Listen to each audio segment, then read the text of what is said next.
A warm good evening to all. IEEE Kerala section cordially invite you to the 20th talk of the Intersociety weekly webinar series on nonviolent transformation of society. As we know that nonviolence is emerging as a topic of great significance in activist, academic as well as community spheres. It's being recognized as a necessary component of constructive and sustainable social change. And I want to point out that each one of us has to reject that pull of violence and choose to live a non-violent life and join the struggle to create a non-violent world. This philosophical, moral, and spiritual turning is the hardest step of all, the most courageous as well as the most needed.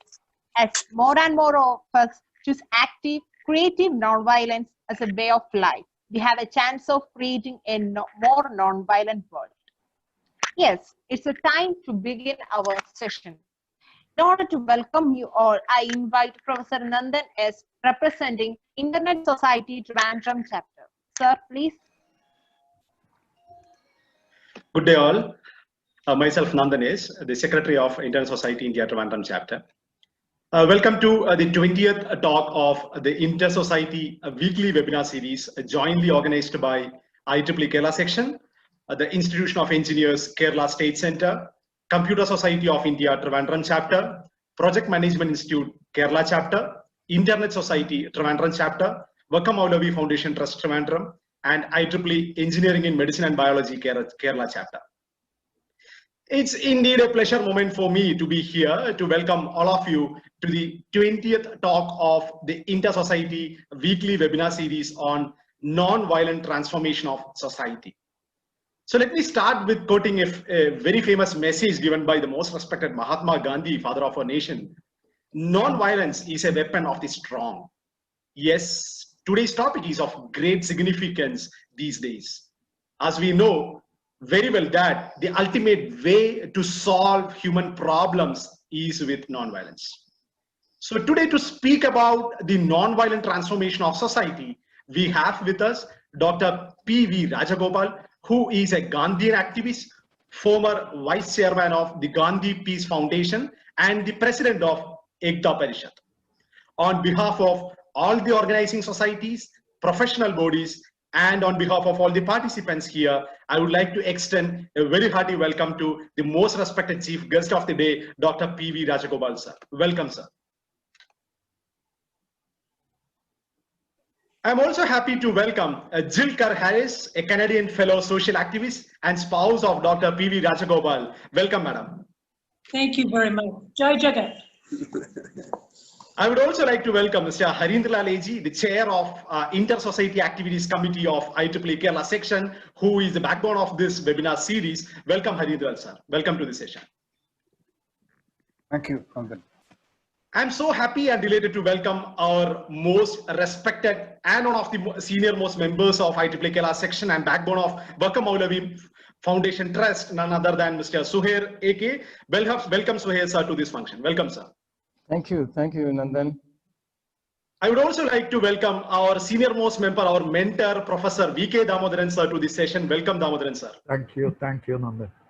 I also extend welcome to Sajita Bashir, Aishwarya Ravi of CSI Trivandrum, Mrs. Akhila Gauri Shankar, and all the office bearers of IEEE Kerala section, then Institute of Engineers, Computer Society of India, Project Management Institute Kerala, Internet Society Trivandrum Kerala Chapter, then Vakkom Moulavi Foundation Trust, and IEEE Engineering, Medicine and Biology Kerala Chapter. Welcome all of you. Last but not the least, I would like to welcome all the participants here from 8+ countries, the session volunteers here, and all my dear friends to this wonderful session. Welcome you all once again. Welcome. Thank you, sir. Thank you, sir. Thank you very much. Well, I know that before our session, we should get a clear intro about our speaker. In order to introduce the speaker to us, I welcome A. Suhair, representing Vakkom Moulavi Foundation Trust, Trivandrum. Sir, please. Good evening, everybody. Today we have two fabulous speakers, Dr. P.V. Rajagopal, fondly called Rajaji, and Jill Carr Harris, his better half and a noted social activist. Rajaji, a former vice chair of Gandhi Peace Foundation, New Delhi, is the founder president of Ekta Parishad and also a prominent Gandhian activist. We at the Vakkom Foundation Trust remember him as the first recipient of Professor N.A. Karim Award presented by the Vice President of India. When the jury examined a number of nominations, the chair of the committee, Dr. Iqbal, he commented that all the candidates are good and have worthy contributions, but the committee, consisting of Professor V.K. Damodaran, Padma Shri Shankar, and many others, eminent people, wants to ascertain the impact of their service. What is important was not the service, but how it affects the people around you and how stretched the service is. So the search was extended and the right candidate spotted. It was Rajaji. Rajaji had received many awards before and later also, and he continues his journey, and we wish him all the best in his journey. In an evening party conducted on the award day, Jill addressed the young women, told them in a very forceful manner to make use of their academic knowledge for social change. That was a brilliant talk that motivated the young ladies. Rajaji was born in a freedom fighter family in Kannur, started his early phase of social work with famous Jayaprakash, Narayan and Subba Rao. He boldly walked into the dreadful Chambal valley and disarmed 578 dacoits. Can't imagine. Not an easy job. Later, his attention turned to Adivasis, bonded laborers, and landless people suffering from poverty and exploitation. Can you imagine that in India, 300 million people, 30 crores of people are landless. And in Northeast, 60% of the population are landless. So to own a small piece of land to have a habitat, the struggle undertaken by Rajaji is admirable actually. He trained thousands of young rural young people in the villages. He conducted many historic padayatras. In 2007, 25,000 people walked from Golia to Delhi. In 2012, the number stepped up to 100,000 people. In 2018, 1 million people. And 2020, he's planning a Jai Jagat Yatra from India to Geneva, Switzerland. So that's a kind of spirit and energy and enthusiasm Rajaji is showing. He's a member of many coveted bodies, national and international committees and legal forums. He's commissioned by the Supreme Court of India, National Council of Land Reform, so many. It is very difficult to list all the positions he has, responsibilities he has taken. So he is continuing his journey unbridled with a lot of enthusiasm. We are very much lucky to have him. We are also eager. We also want to learn from Rajaji the tricks to mobilize people. We are trying difficult to get even 25 people for a meeting. He is mobilizing 1 million people, so that we are keen to know the secrets behind that one and how to win the trust of people. So we look forward to a great session from Rajaji and Jill. Over to you, Rajaji, for your talk.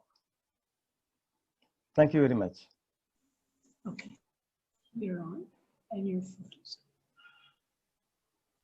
Thank you, Suhairji. So first of all, I want to thank the Intersociety Weekly for organizing this session. And I also want to thank my dear friend Suhair for inviting me to talk today. Right? So thank you very much. Is that okay? The sound is okay, Suhailji? Sound Yes, is sir. okay? Yes, sir. Perfect. Oh, good. Sound is perfect.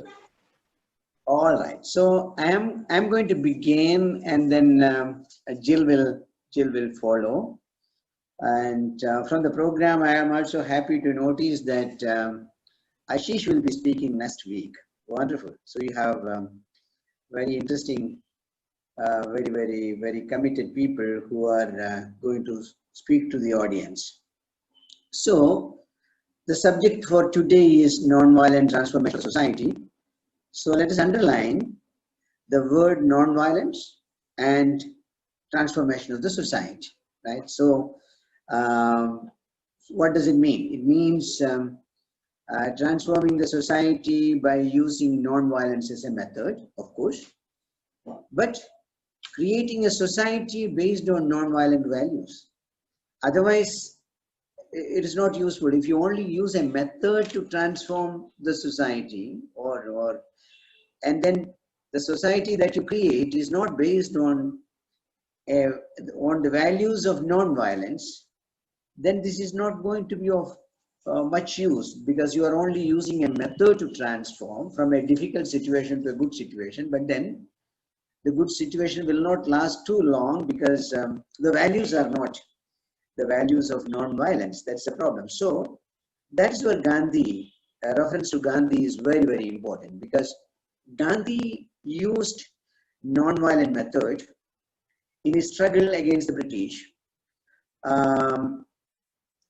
For him, non-violence was not just a method, you know. It was more like a lifestyle, you know. It's like it's not that I will use non-violent method to fight you, but then later on I will use all kinds of methods to rule my own people. Then you don't have to question. So how do you bring about non-violence as a way of life, rather than non-violence only as a method to fight? So when you look at Gandhi, you understand that he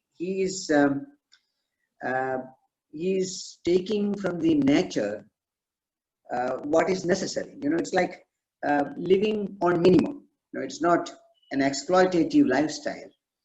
There is this famous story that when he and his friends went to a river for taking a bath, he took a small bucket of water and started washing himself, and somebody said, "Look, here is the river. Why don't you swim? Why don't you make use of all this water?"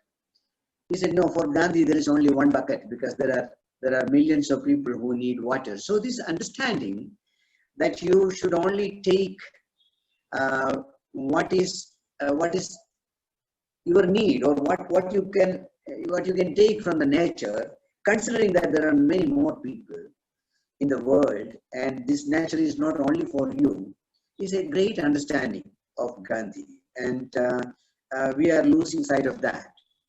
And then he also lived very simple, you know, like an ordinary person. When you go to Jharkhand or Chhattisgarh and ask people, why do you love Gandhi? Especially ask Adivasis, why do you love Gandhi? And they will say, look, Gandhi is like us. He has a small cloth, he lives in a small hut, so we can identify ourselves with him. So the simple life, that is a non-violent way of life, that is very important. And you know that he said, as long as everyone in India will not have electricity, I will not use electricity. And his famous quote, that live simple so that others can simply live. You know, this way of life. So for him, it is not just a method. You know, it's not just a method that we will use non-violence to fight the British. But when we get the country in our hand, we will live lavishly, because it's our country, we can do whatever we want. So for him, it was a way of life, non-violence, and that need to be understood very clearly. Otherwise, we will always say Gandhi used non-violence for fighting British, and without looking at other aspects of Mahatma Gandhi and what he was trying to tell us. See, when Gandhi invented these small methods like charkha, spinning wheel, and salt, These are methods that are very close to the poorer section of the society. A spinning wheel goes deep into the village. A handful of salt means for ordinary people, salt is very valuable. If there is nothing else, it is salt and rice. So he was able to identify the most important aspects touching the poorest section of the society and kindle their imagination for revolution. Right? This is very interesting how you use very small symbolic methods and kindle the imagination of very poor people for a non-violent movement for freedom. But he is not only using methods, he is not only introducing salt and chakka as a method, but he is also giving a transformative agenda, a non-violent transformative agenda. So he is speaking about when you get freedom, what you should do. Think of the poorest of your country. Whenever you make a plan, whenever you design a policy, think of the poorest. He is speaking about greed and need. His famous quotation, there is enough for everyone's greed and not enough for everybody's need, not enough for greed. What he is suggesting is that please go for a development model that is not greed-based, but need-based. And that is how you transform a society into a non-violent society. He's also speaking about mass production and production by masses. A production method where you are able to involve millions of Indians so that they can use their capacity rather than engaging machines and making money for few companies. And finally, he's also speaking about means and ends. For him, ends are important, but then means are as important as ends, he says. So Gandhi used non-violent methods for mobilizing people and struggling against the British. But Gandhi at the same time is proposing an agenda that will transform India as a non-violent society. Right? If you engage everybody, if you look at the poor section of the society, if you are on a need-based development model, then you are probably leading to moving into a non-violent society, creating a non-violent society. So that was very important. But we, after freedom, we didn't listen to Gandhi, and we created a model that is a top-down economic model promoting injustice at every level. We took to a development model that is creating climate crisis, and we are facing it today. We accepted a governance model that is creating more conflict and violence in the society. We accepted an agriculture model that is poisoning our own children. Now look at it. I mean, the vast list of activities in which we are involved are all against what Gandhi wanted us to do. So as a result, rather than creating, see, we are all very proud of our freedom struggle, and we keep telling all over the world, look, we got our freedom through non-violent methods, etc. But we are now educating our children to perpetuate violence. Through every aspect of life, we are perpetuating violence and creating a very violent system. So that is why today it's important to understand that transforming the society to be a non-violent society is very important. Please understand that people who are committed to violence are working very hard to promote hate, aggression, and violence. This is their business. Day in and day out, these people are just doing one thing, promoting hate, aggression, and violence.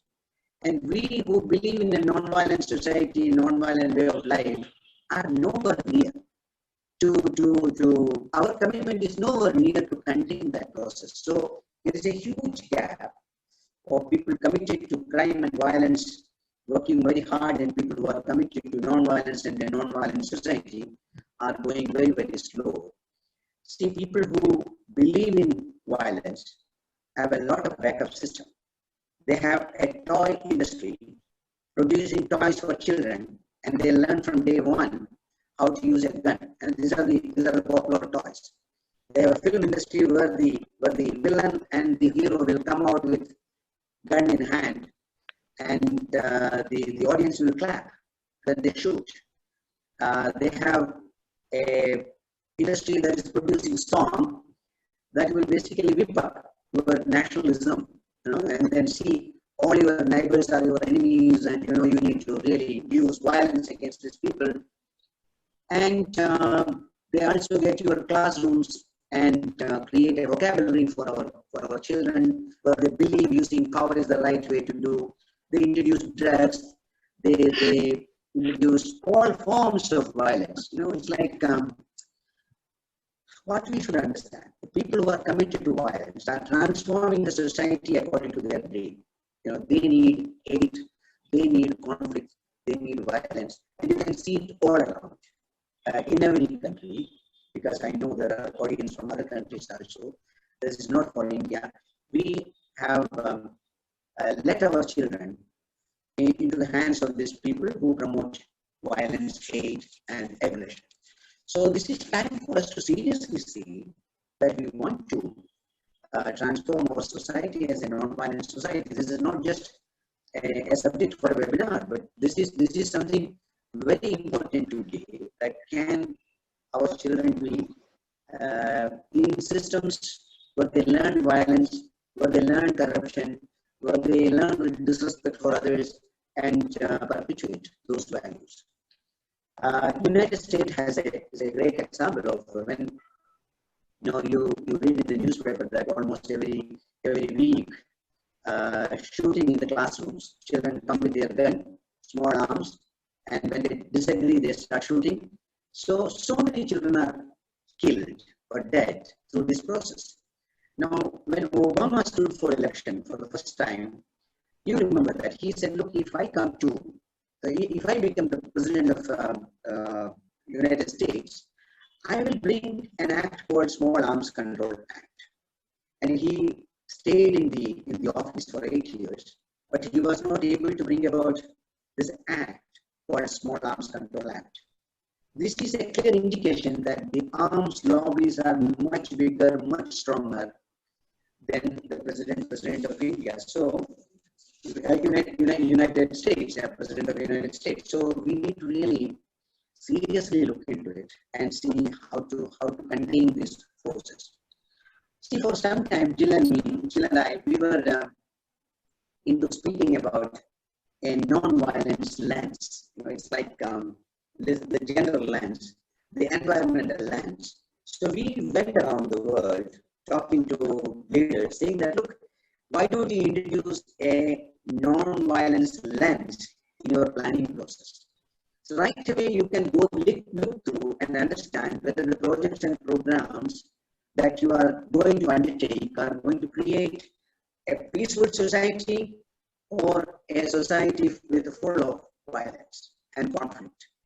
So we explained it, we wrote out this proposal, we wrote out this concept, and we gave it to many people. They said yes.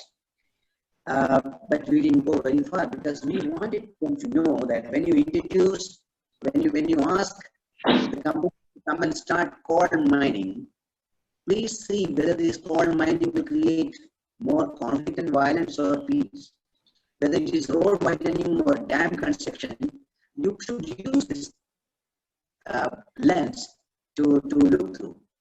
Ultimately, only Rajasthan government in India agreed to set up a department for non-violence and peace, and we are now trying to work with them. But we also have an offer from the municipality of Geneva, where they said that they can consider using this lens. So this is a good news. I see, in fact, our discussion began by saying we should have a peace ministry. See, if you can have a defense ministry that is more into war and buying up arms, you can have a department for police. Why shouldn't a country have a peace ministry? Why there's no resources for peace, whereas you have so much money and resources for promoting war and paying for police people, etc. So that's a very, very important area that while we try to promote a peaceful society from the bottom, at the top also, we should continue to have this argument, continue to have this advocacy, so that it works from both ends. Now, Rajaji, please check the audio.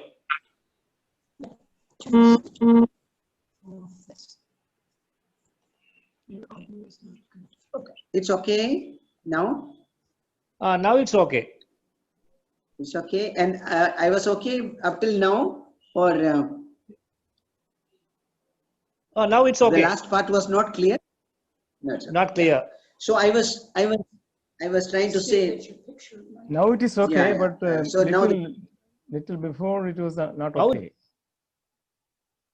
yeah. So I was trying to say that we are using this idea of speaking to leaders in different parts of the world about a non-violence lens, because we think like gender lens or environment lens, this non-violence lens can be used to determine that whether the policies and programs or the activities that the government is introducing will create peace in the society or more conflict and violence. So ultimately, finally, the Rajasthan government agreed that they will start a department for peace and non-violence, and we are working with them. We also have some kind of a commitment from the municipality of Geneva that they will also try to look at this idea of introducing a peace lens to avoid conflict and violence in the society. In fact, we began our discussion with the government by saying, look, we should have a ministry of non-violence and peace. If you can have a ministry for defense, if you can have a ministry for police, you can also have the resources to set up a ministry for peace and non-violence. So the argument is that on one side, we have the responsibility to educate our young people and our children about non-violence and transforming the society into a non-violent society. But we should also talk to people at the top and help them to understand that they also need to accept this idea of introducing policies and programs through looking at through a non-violent lens. Now, there are very interesting examples. You know, it's like a good example comes from Armenia. You know, Armenia, after a non-violent struggle and non-violent transfer of power, they have, there are groups now working on, they are doing a study on roots of violence. You know, they are trying to understand, these young people are trying to understand what are the root causes of violence. So they are looking at the social system, they are looking at the political system, they are looking at economic system, they are looking at educational system. So they really want to know where is violence coming from. These are the systems which are perpetuating violence. So if we look at our own country, in different countries, you will see that the economic system is totally violent, a top-down violent system. And the political system is very violent. Social system is violent. Educational system is violent. So through this economic, political, social, educational system, how do you create a non-violent society? So we will have to understand where is violence coming from, what are the root causes of violence, and deal with it. This is not going to happen just by speaking. You know, these are not public speaking which will bring about a change.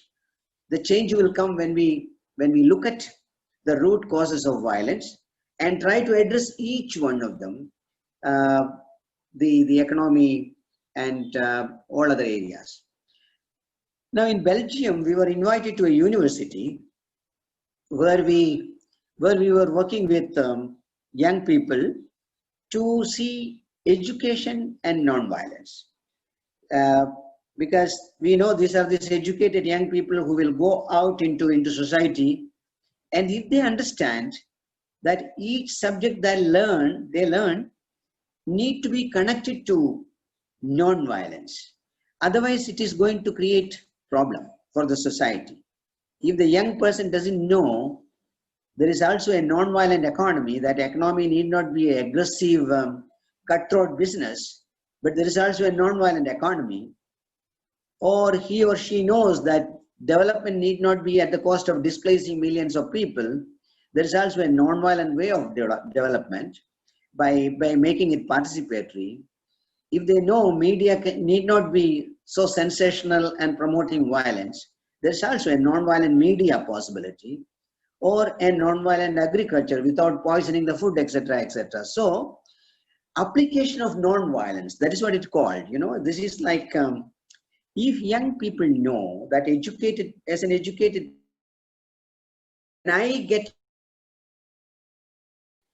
I should do it with an understanding that I don't perpetuate violence in the society. So, every subject need to be understood from a perspective of non-violence, and that is very important for every university, every college. In Norway, it's an interesting experience where the government initiated a discussion with the prison authorities and media people, and told the prison people to transform people rather than punish people. The media people were requested not to publish sensational, violent news. And if you believe the news, this was published in the Time magazine, that they were able to bring down violence by 50% in that country, just because the media cooperated, and also the prison authorities started behaving differently. You must have read about this transition movement in Europe. You know, they are trying to transform the society because they feel unless people start behaving differently, they can't transform the society.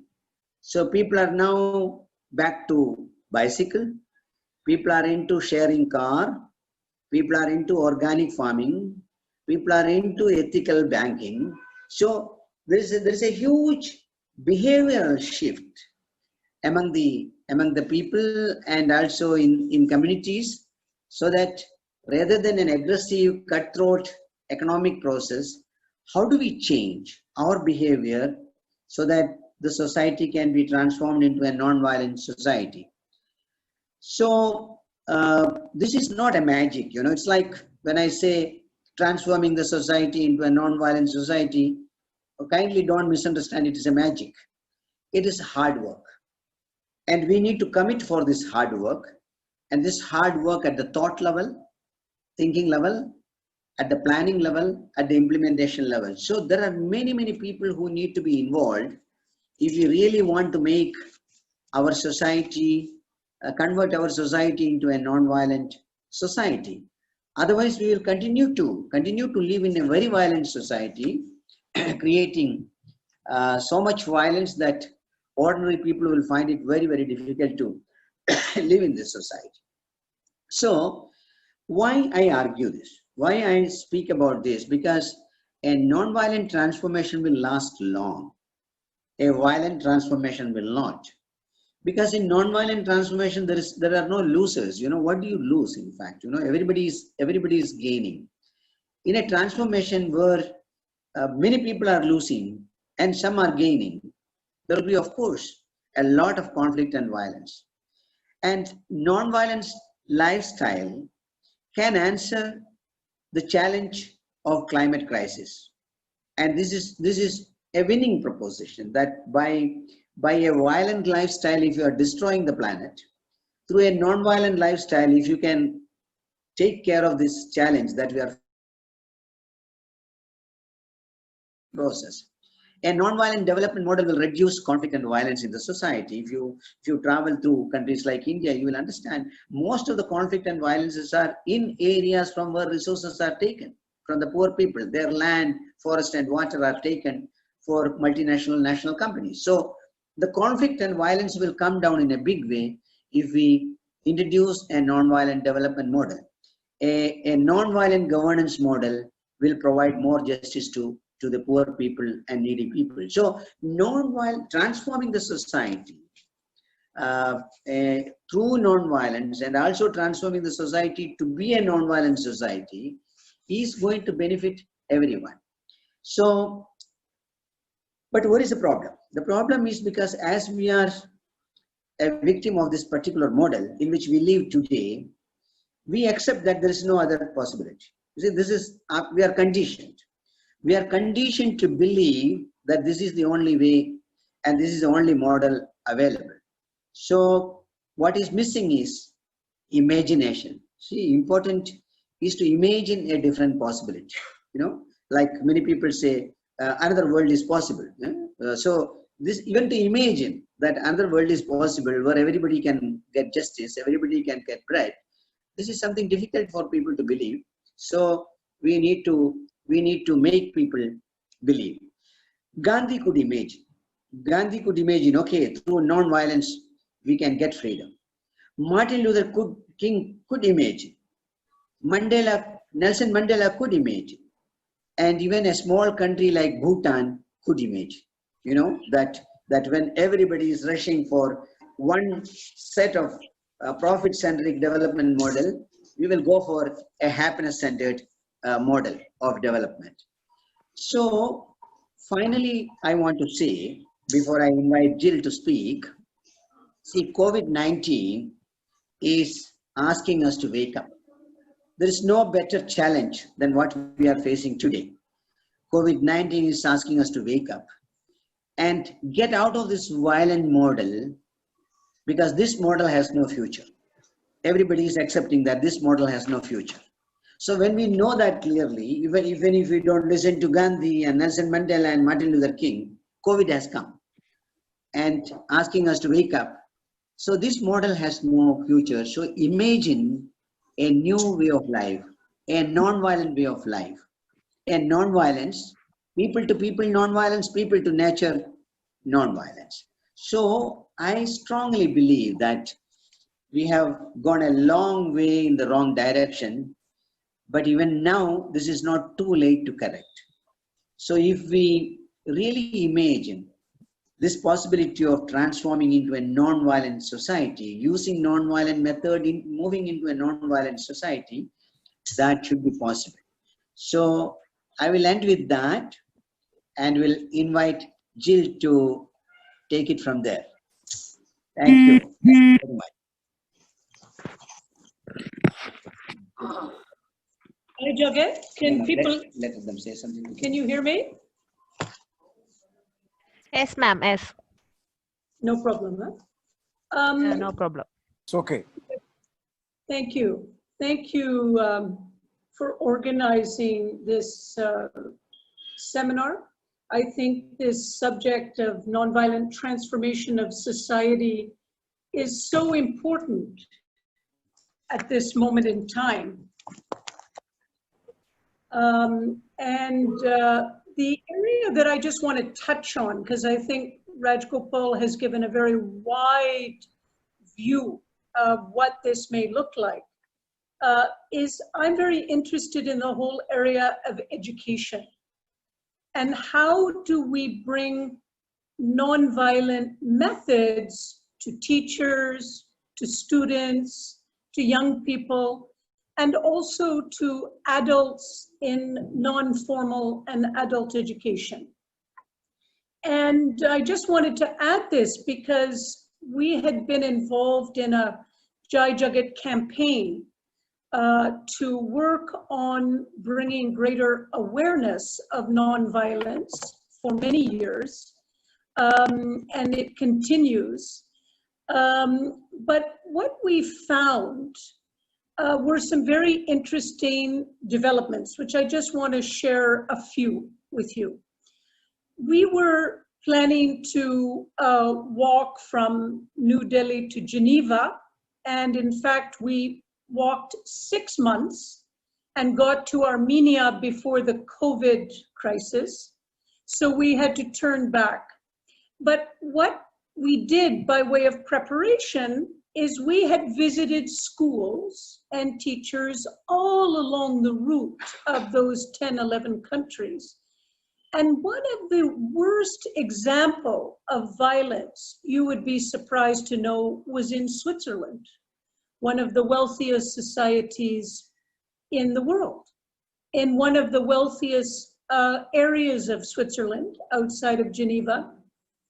And what they were so concerned about was bullying and children becoming so aggressive that they wanted us to, through the Jai Jagat campaign, to bring greater nonviolent awareness. And surprisingly, once we did a number of nonviolent trainings in preparation for what was to be the Jai Jagat March, was that they began to say, oh, so this is not just a technique, what we would call nonviolent communication, which has become a well-popularized technique. But it's more than that, that we need to look at how to change behavior. And deeply embedded in curriculum and classroom learning, we need, as teachers, to learn what nonviolence means, what it is to exemplify, be an exemplar of nonviolence, so that young children and children will grow up with models other than those models which they have, which clearly, as Rajagopal indicated, there is so many models which children are seeing that are very violent. And we were quite stunned. And what we did is we connected this Swiss group, this Swiss set of schools in a district, because the whole district was interested in the nonviolent behavioral change, is we linked them to a group in Canada which had trained teachers, a large number of teachers in nonviolence. You know, it was part of teacher education. So the teachers themselves had already spent time thinking about how do I bring this into the classroom. And I won't go into any great depth. I'm going to leave after I speak, I will give you the link where you can check this out. But there are many examples how teachers have realized that they can go beyond curriculum and bring nonviolence into the training. An example that I was very delighted to see was a class, fifth standard, sixth standard class, which the students themselves wanted to look at cyber kindness as a way to offset cyberbullying. And they began to become cyber kindness promoters, doing films, talking to other students, going around to other schools, and talking about how do we use social media so we're not using it to identify people's weaknesses or get into the realms of hate speech or competitive ideas about image building, but that we try to look at it as an instrument to build cooperation and kindness. And this was coming from a grade 5 and 6 class. And there are many other examples of how teachers have tried to make these changes. So what I'm trying to say with these small examples, because I'm giving micro examples to give you the understanding that if we can begin to change education and school curriculum to see the values, Gandhi's values, of course, values of nonviolence, values of a more moral civic virtue, if you will. If we can see how these get embedded by leaving the teachers to take the initiative and, of course, build up, as Gandhi said, the whole child, and allow them to not feel forced, but to find the way to facilitate those impulses in a child, we will make a big difference. And in the course of this Jai Jagat, I would just like to say that we also got in contact with groups like the Medina Institute, which is in South Africa teaching Islamic and Arabic studies. And they're really deeply interested in how to build peace within their student body. And they've come to the Jai Jagat to get training, to get understanding, and to share their dilemmas with us. We've also been working with critical pedagogists. Those are people who follow Paulo Freire's idea of, a certain kind of education that enables hidden curriculum to be identified so that everybody feels part of the learning process. So the Jai Jagat was able to attract a wide number of pedagogists, teachers, and continues to do that. And I think that this is extremely important if we're going to lay the grounds of peace. I think Thich Nhat Hanh, the Vietnamese monk who teaches peace who's right now in Vietnam, but long years in France and the United States, he said that only if we can put water on those seeds of nonviolence in the child will we get nonviolent attitudes in their adult life and in the spatial communities and societies. And I think it's a very important observation. I just want to draw this to a close, but before I do, I want to talk about the non-formal education, which is the bigger part of the work that we have done, both in India and abroad, working not only with middle-class people, but also people, marginalized sections, how to bring nonviolence to them. And, clearly the issue is to identify exploitation, but it's also to identify how they can realize their potential through self-help and through nonviolent action. I think the marches, which was mentioned earlier in introducing Rajagopal, was one example of how to bring poor landless communities together into nonviolence and create an understanding of their power. But let me give you two important examples outside of India for those who are not from India. One was in Colombia. We did a non-formal training on nonviolence with Afro-Colombians who have been 6 million people were displaced from their lands in Colombia because they were former African through the slave trade that had come to Colombia, become citizens, and were perfectly able to claim land, but companies came and took their land away. And they were in terrible violence, which is why Colombia went through 53 years of an underground civil war. Recently in 2016, and thankfully, they've signed a peace agreement.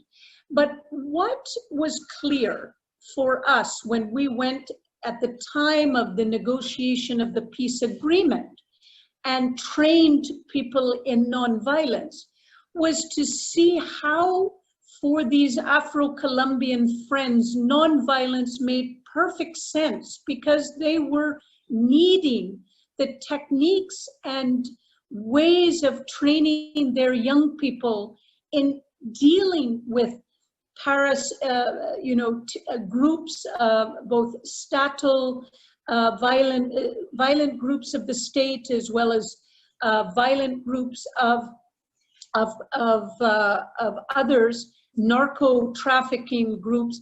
They needed ways to deal with violence. And I think that the kind of nonviolent training programs had a good impact on helping them to deal with it. So even if you get a peace treaty you also need to have a population that can act out nonviolence.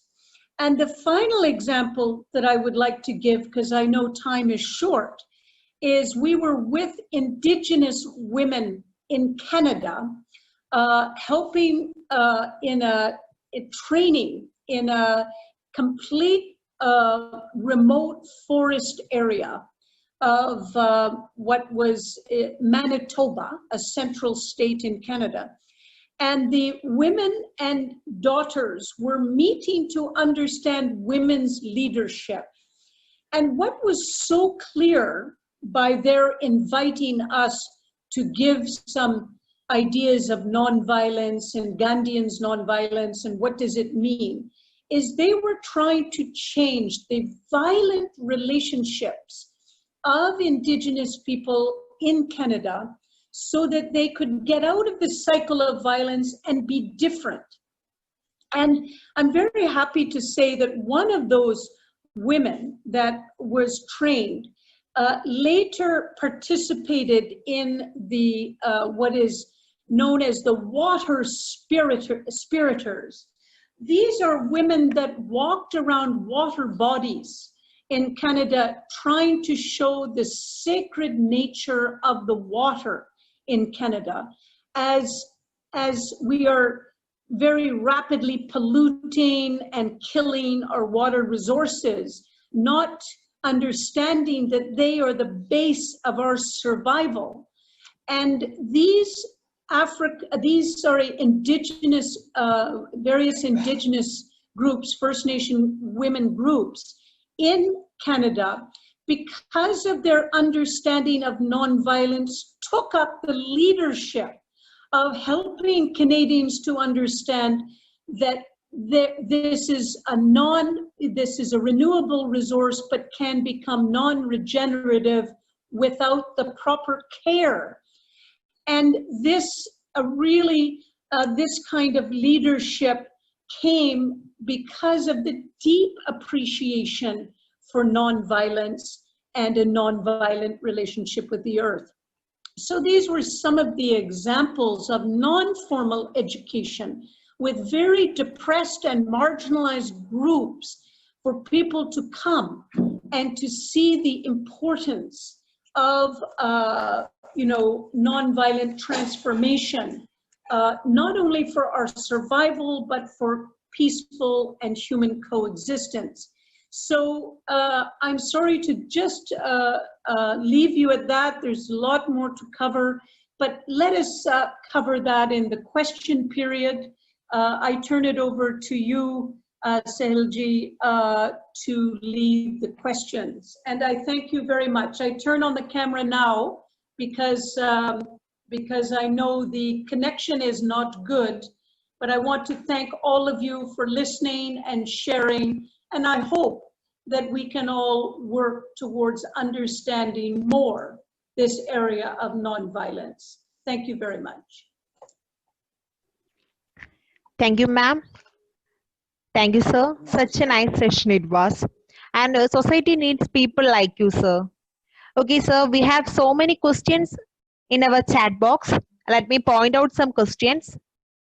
First question is that, what are those actions we should do now to make things in the right direction?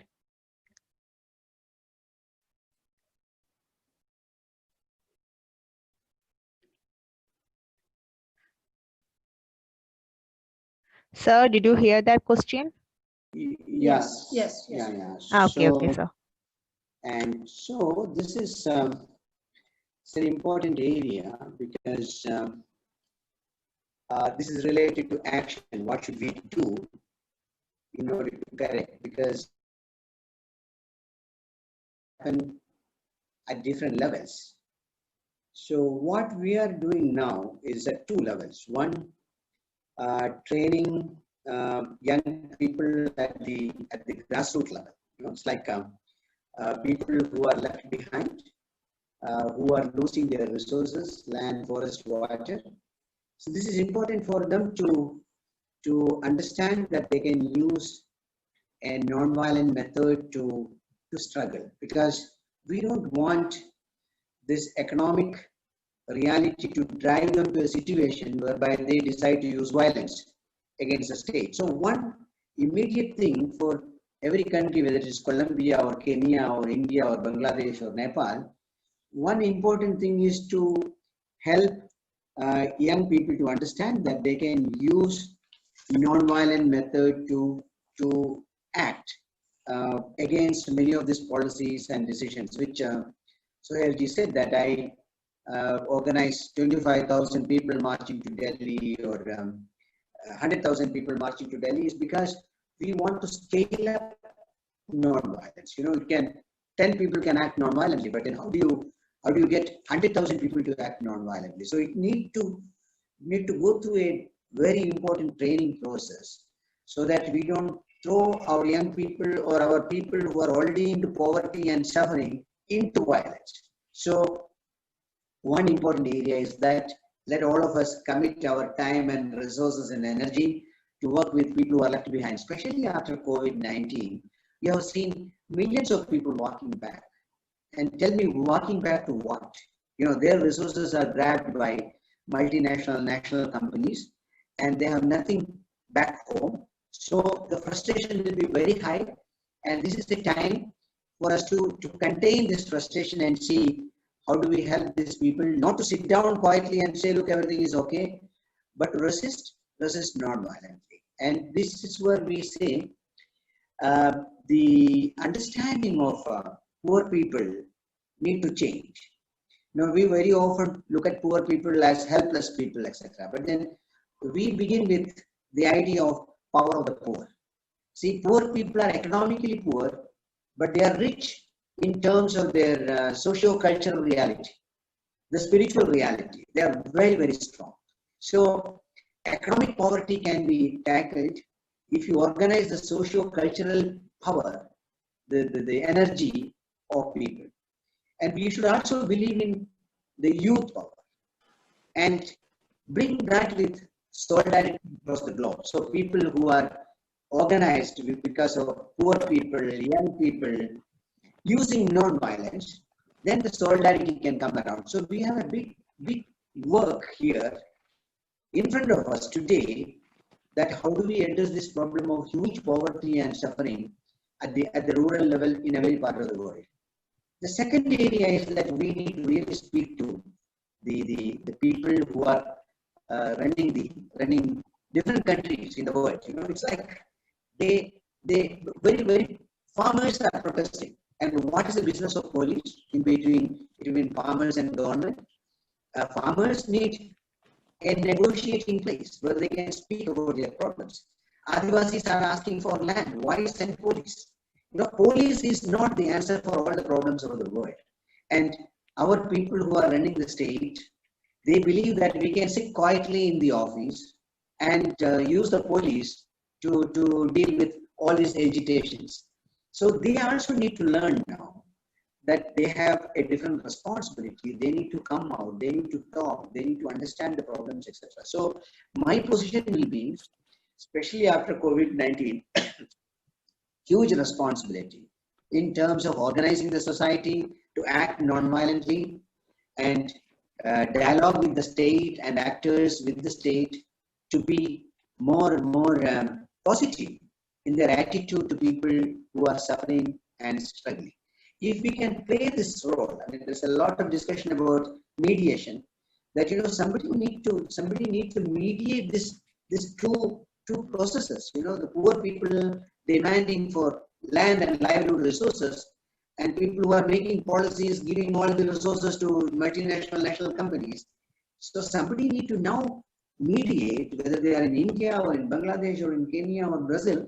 So we need to mediate. So this is a very, very important role. Other than what Jill said, you know, you need to get to schools and colleges where young people are learning bullying and abusive languages and the language of power, and, you know, so they are really into believing that if we want to survive in this world, the only way is to use violence. Only way is to use bullying or power. And from there to move them to believe non-violence is a very, very powerful instrument. And non-violence is the way that you can create a non-violent world order. So this is a lot of work. I mean, thank you for asking that question, but I can only say there's a huge task in front of us, and let us face it. Jim. I think there's one question. Okay, thank you, sir. Thank you, ma'am. Our next question is that, do you think that economic prosperity of a society has an effect on the violent nature of people?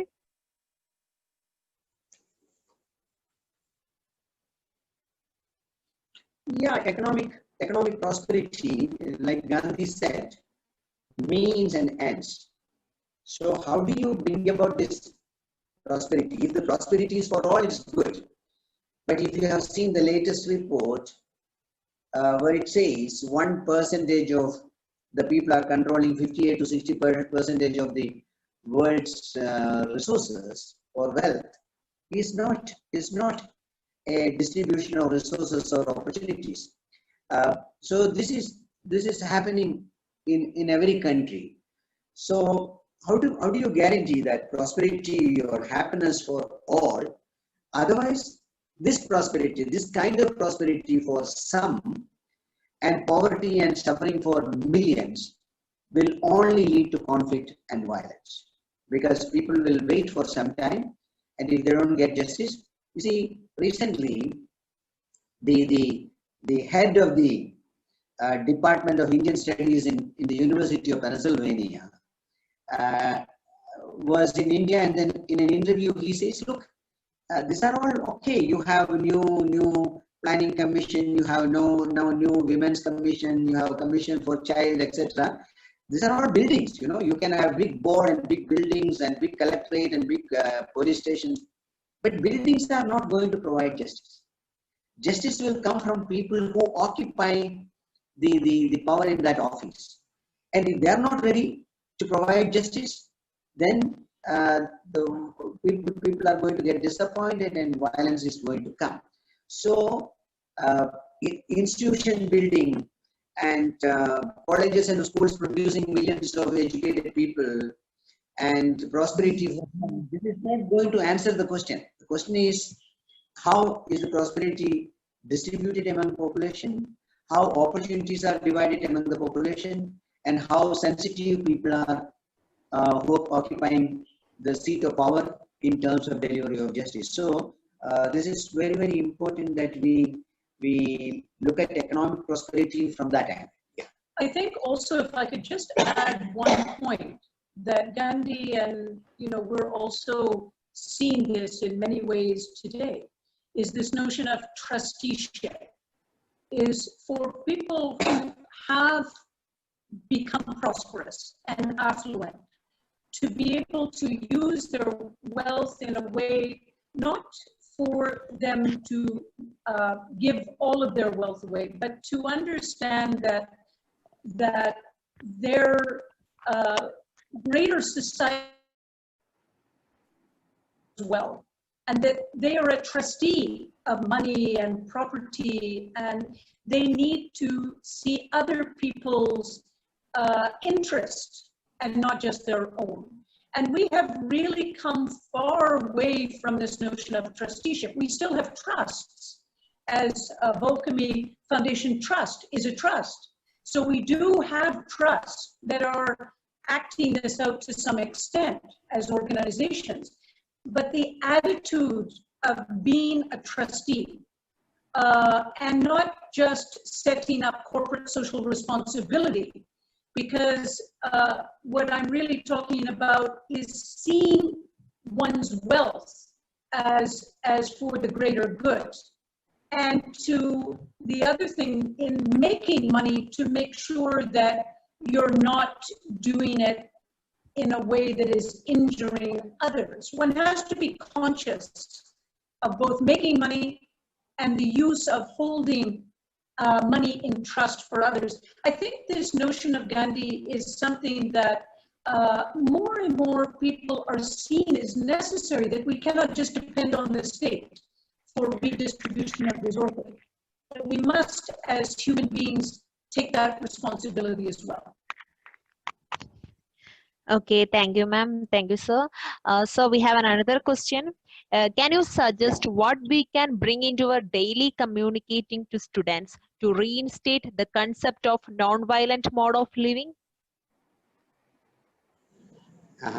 See, we all know in the field of education, what is important is to understand that for children, parents are their hero to begin with, but soon the teachers become their hero. And they learn not by what you teach, they learn by seeing what the teacher does. So unfortunately, our teachers are not trying to model themselves. See, a non-violent behavior needs to be modeled. You know? How do you talk to each other? How do you behave with people? How do you receive people?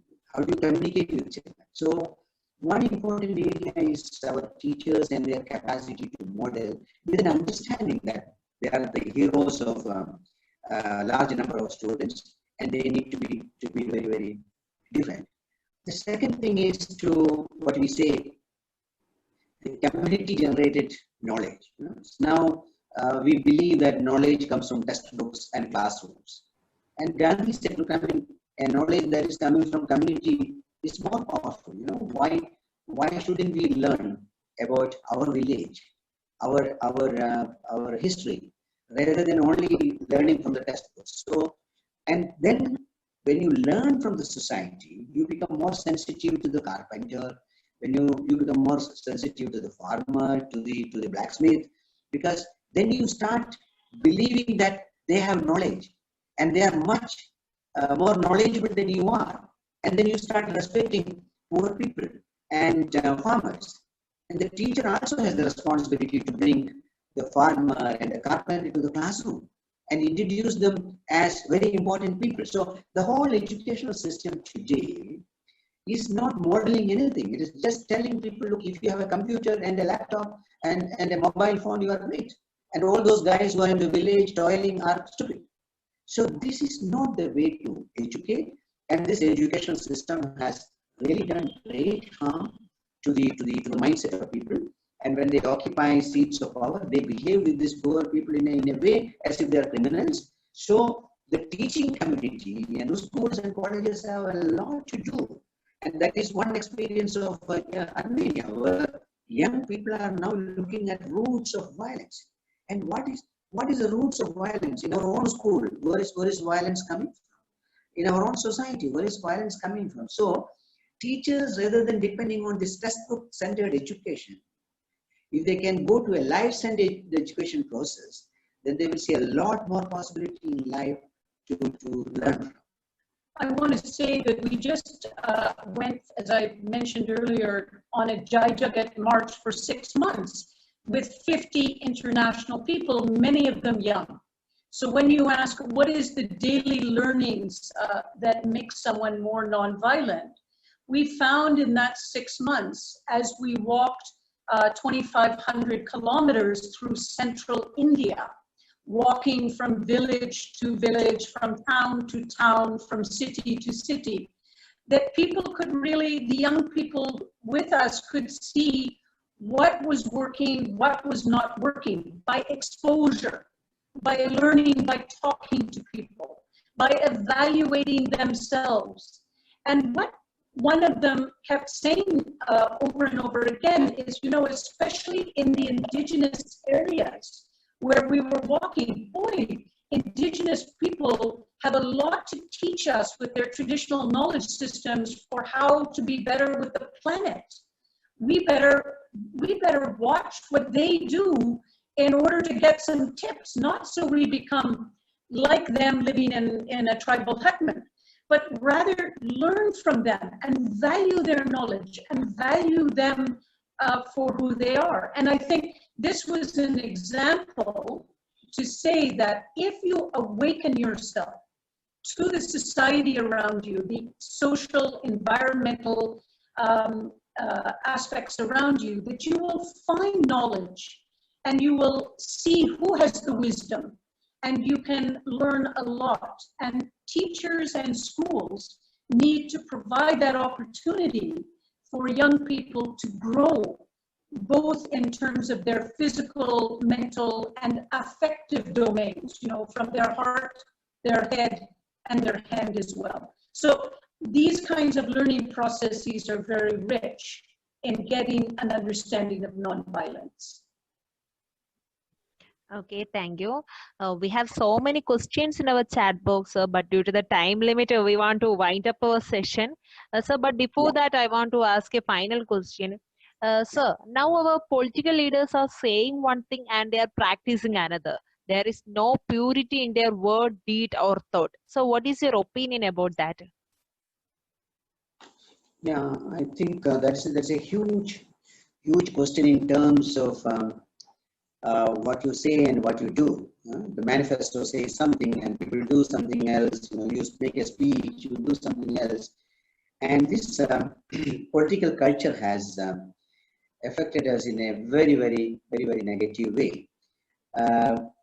Gandhi says, in fact, what is civilization? Civilization is all about how you can reduce this gap between what you say and what you do. Who is a civilized person? You know, we believe that civilized person is a person with a tie and a good band, etc., with mobile phone.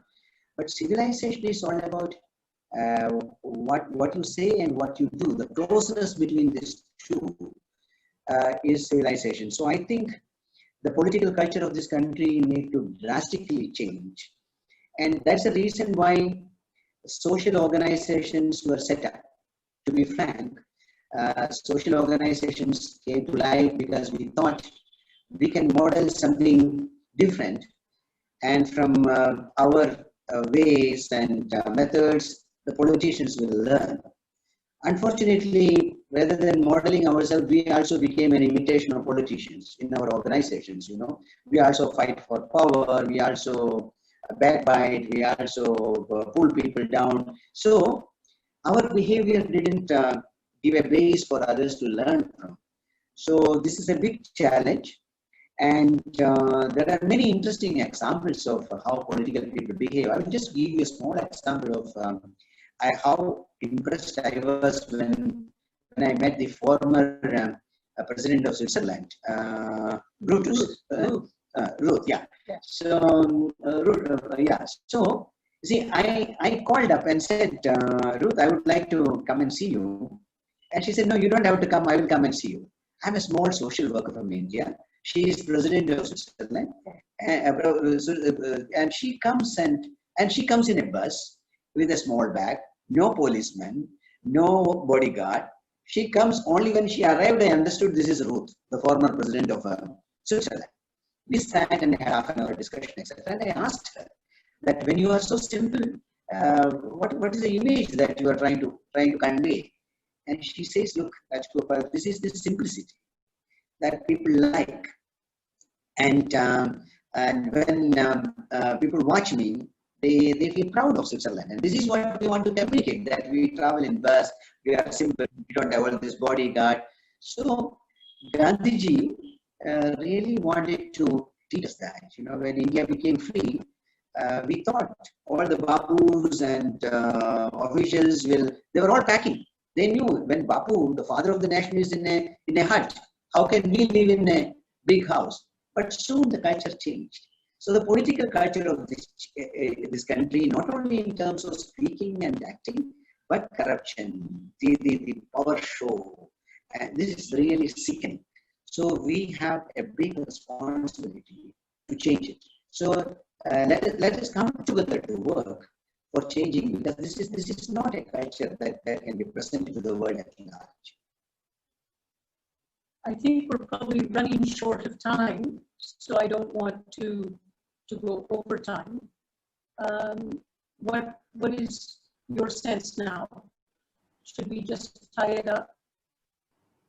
Okay, thank you, sir. Thank you, ma'am. One minute. Okay. Rajaji, I am Harindalal here.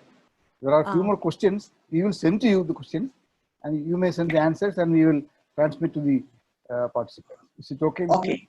We will try. We will try. Okay. Thank you very much. Okay, thank you, sir. And now let me welcome Agila Gauri Shankar, representing Project Management Institute, Kerala chapter, for vote of thanks. Ma'am, please. Thank you, Aishwarya. It was a great session by Dr. Rajagopal sir and Jill ma'am.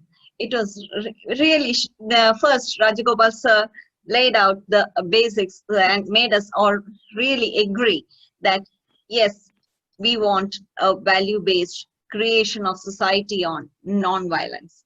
True.